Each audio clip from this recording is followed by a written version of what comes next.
Welcome to the Tearsheet Podcast, where we explore financial services together with an eye on technology, innovation, emerging models, and changing expectations. I'm Tearsheet Editor-in-Chief, Zach Miller, and I'm excited to talk to you today about a new initiative we've launched at Tearsheet.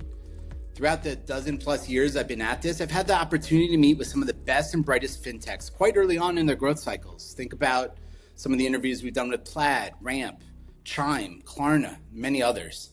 And on the other side of things, we interview and talk with some of the smartest, most talented financial services professionals in the biz. Many of you in traditional FIs feel boxed in, watching how fast fintechs can run, innovate, launch new products, and grow.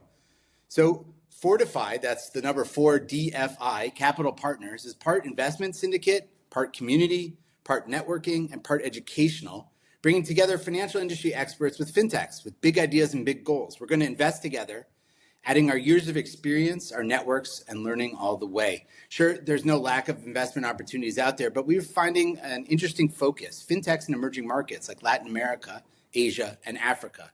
And I've joined together with two of my favorite people in the world, Russell Weiss and Josh Liggett. I'll let them introduce themselves, but I do want to say I've spent years of my career working alongside each of them. And I think the three of us with our complementary skills, which you'll hear about soon, combined with Tearsheet's reach and influence, have created something that we hope will drive a lot of value and be a heck of a lot of fun doing it for you guys. Those of you who are avid listeners of the podcast will recognize Josh Liggett. We've been podcasting together over the years. Josh, would you introduce yourself first? Thanks so much, Zach. Really excited to come out of stealth mode on Fortify and talk to everybody about it a little bit. Just a bit about me. Like you said, Zach, I've been on the podcast a few times.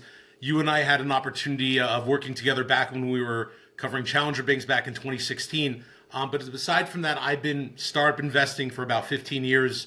I was working at one of the largest VCs in Israel, which the most active VC in Israel, where I ran deals that were focused in every area, but the ones that I really connected with the most were fintech deals in emerging markets, which I was able and fortunate enough to do a few there.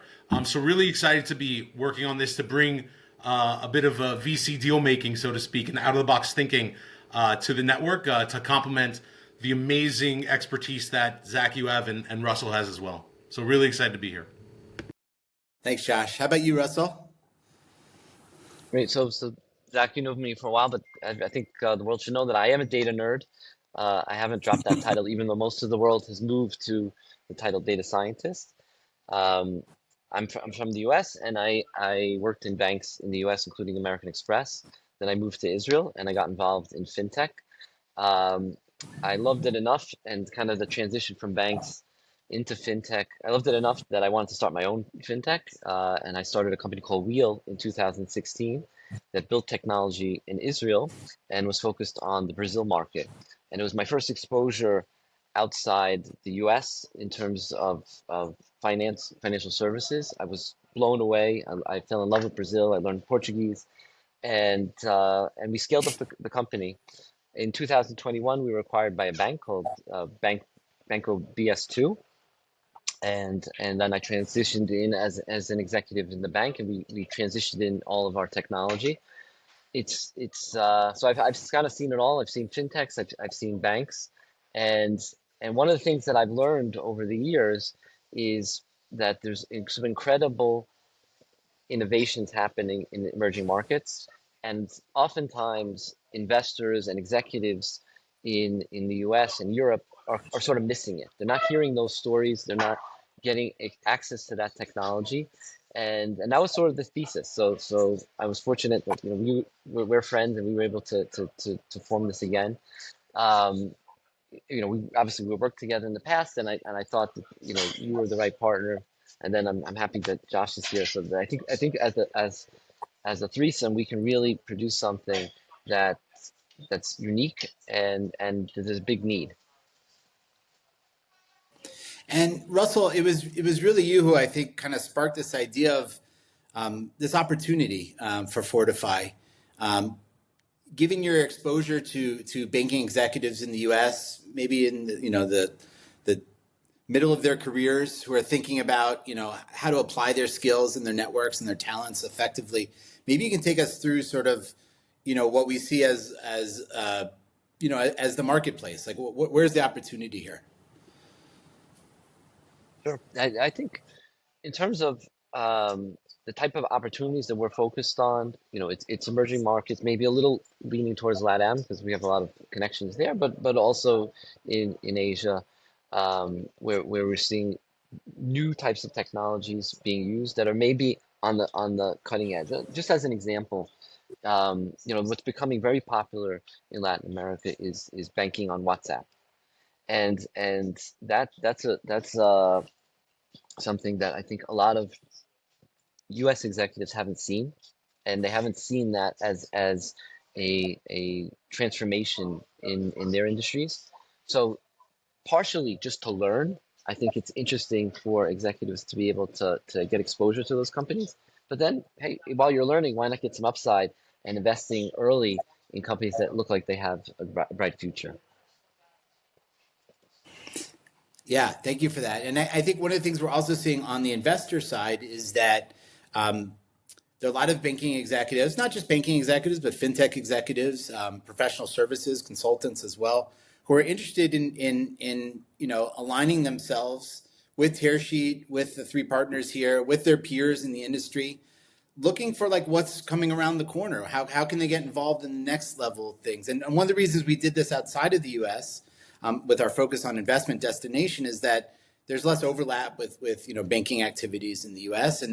And as Russell described, there's also given the fact that the markets are different, user bases are different, like there are different types of opportunities outside the U.S. And so we really believe we're putting together a new type of community here, one that leverages all of our best strengths. And Josh, maybe you could talk to us about the name Fortify. It took us a while to come up with a name that we felt really represented kind of this new energy that we were bringing into the market here. Absolutely. For those who know me personally, they won't be surprised to hear that the name came across through us chatting in a group chat and me making a joke, and out of the joke, that came to a name. I think at one point, what we were talking about is how the three of us are out of the box thinkers. We're out of the box, not your typical in any sort of way in the matter. I do have the shortest beard out of the three of us, so I don't have as much street cred as you guys on that. But someone said something about like 3D because it's out of the box, and I said, well, what about if it's really out of the box? It's 4D, which is something that I would say, obviously. And I think Russell was like, oh my God, that's amazing. Yeah, like 4D because also and then we've put Phi at the end of it because A, it's a fintech company and you have to have the word letters Phi in it. Right. And B, for me at least, as a big crypto nerd, like DeFi is something that's really interesting to me and I think a very innovative idea. And then the name together, saying it, Fortify, gave a level of being solid, which is what we want to provide for our investors, for our investments. It's everything. So it combines the out of the box thinking, the stability, the love of DeFi, and weird and groundbreaking fintech ideas, and having a very nerdy fintech name all in one, which is the perfect storm, I think, for a really fun name for what we're working on. And it was available. And it was right. There's not so many more four characters. That was available. Yeah, 4characters.com. Yeah, very well said, Josh. I think the name accurately represents what we're doing. And I was going to say, we're looking at a lot of Web3 type companies and sort of DeFi type opportunities. We have found a way to work that into the name as well. I'd like to double click, Russell. You did a really good job, starting off saying what type of investments we're looking at, but I'd like to double click on that. And let's talk a little bit more to give a little more insight into what type of opportunities are coming across our own desks. I think we each come at it with a different perspective of experience. At Tearsheet, we've done a really good job over the past few years covering, I would say, neobanks and the on-ramps and off-ramps to Web3, even if we're not looking at Web3 directly. It's where Web3 intersects with the traditional financial industry. Maybe, Josh, you're sort of our lead deal guy. So how are you seeing the market set up in terms of where the opportunities are for investment dollars?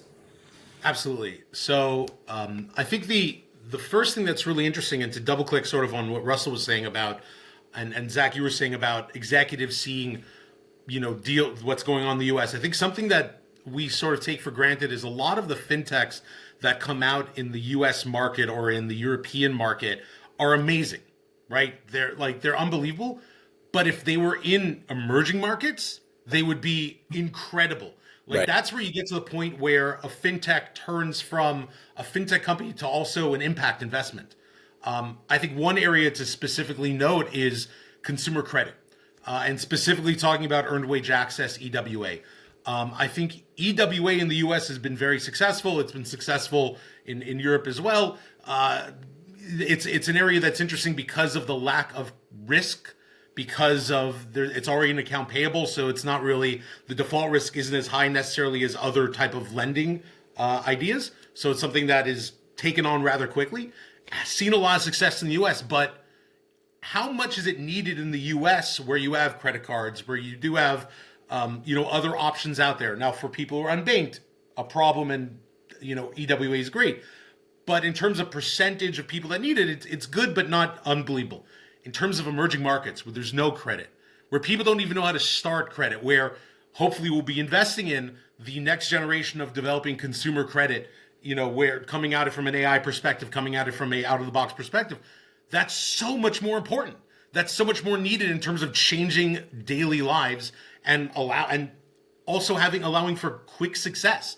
Getting from a point that what we love to see in a VC or in a startup is that 0 to 100 as quickly as possible. And in a market that is with consumers that are incredibly hungry for a program, that's something that can create an outsized result. So that's something that I've had experience investing in EWA in emerging markets. It's something that I'm personally very excited about. I'll leave it to, Russell's got a lot of B2B experience on the lending side as well. He can talk about that if he wants. But that's one thing I wanted to highlight as being a really interesting area. How about you, Russell? You want to chime in with what you're seeing in terms of the market? You started a company and sold it in this space. Where do you see the opportunities? I think the dream is a company like Nubank. If your listeners haven't heard about Nubank, it's a global phenomenon. It's a company that started in Brazil and has expanded throughout all of Latin America and will expand has plans to expand throughout the world. They have over 100 million users. It's just like to put that in perspective. That's larger than most countries, and they have that global vision. They approached when they came to market, they just approached banking in a very different way with an amazing user experience. So what we're looking for are companies that they're not just going to be the next Nubank, meaning they're competing with Nubank. They're approaching the problem of, can we think about banking in a completely different way? Nubank did that and went head to head with the biggest banks in Latin America and won. And the next Nubank is right around the corner. But what it's going to do is something probably just as surprising as when Nubank hit the market. So we're looking at those kind of opportunities, companies that are not just looking to take existing models and modify them, but to come in with a completely different model. And one of the big differences in emerging markets that enables that is just different types of regulations. In the U.S., regulators have really limited the ability for innovators to come up with brand new systems. But in emerging markets, more because of the need, regulators have been more sympathetic to the needs of innovators and fintech professionals, and they're willing to work together more to create regulations that allow more innovation. So I think some of those groundbreaking innovations are going to come in emerging markets, and we want to be there and give investors an opportunity to participate in some of those companies. That's awesome. I'd love to switch quickly into talking about, who's this for? Who's this targeting? Who are the best types of people to join up? We've already opened up our doors. We've got a few dozen people that have signed up for us. Some very powerful, smart, creative people have signed up from a lot of large institutions and fintechs. Who's the right sort of who's the right typecast? Who are we targeting here?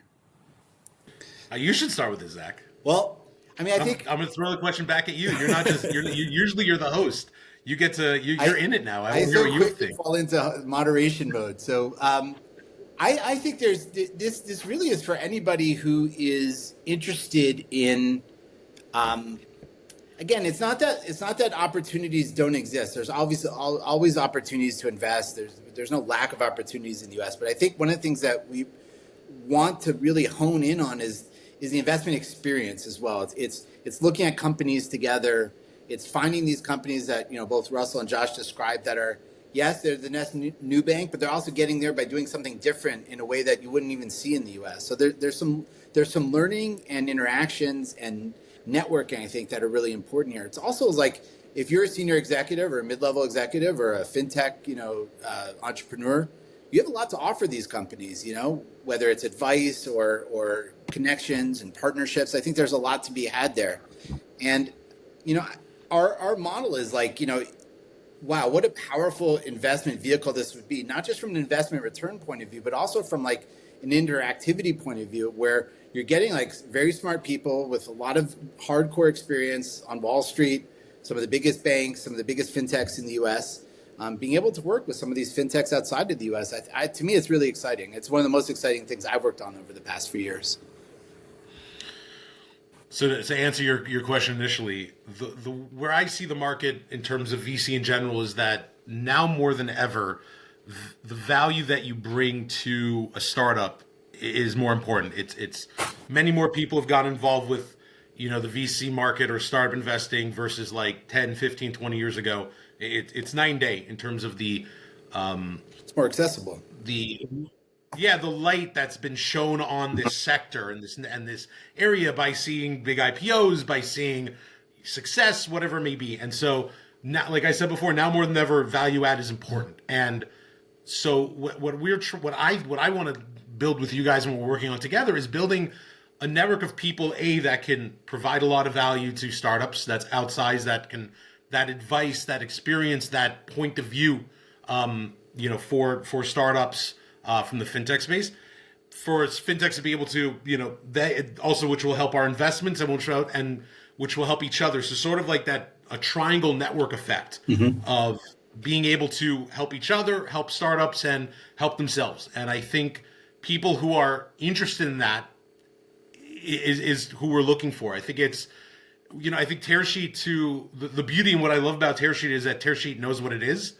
It's not something that's out there and just throwing up articles for the hell of it, and going for the big numbers. It's quality over quantity. And that's really what we're going for here. We're going for the right people, the right community, people that are bought in, people that believe in this, and would love for, if you do, then we'd love for you to join us and see what awesome things we can do together. Russell, do you have anything you want to add to that? Yeah, I think it's important to add the fun aspect. This stuff is fun for me. That's why I was just having so much fun checking out these companies, and I thought it would just be fun for more people. And for people that if they're not seeing these kind of opportunities, they're not seeing new ways of approaching business problems, then I think it's just fun, and I think it's just more fun when we're doing it together. Totally agree. I think we're all in for fun. And one thing, Josh, you alluded to this, I just want to say it explicitly, was that, and to have Tearsheet and Tearsheet's audience involved in this, we also have the opportunity to help these companies as well publicly on the website, telling the stories, helping to describe the opportunities and challenges that they have, and bringing that to a bigger audience, a public audience, which I think is a nice sort of like kind of ties everything together.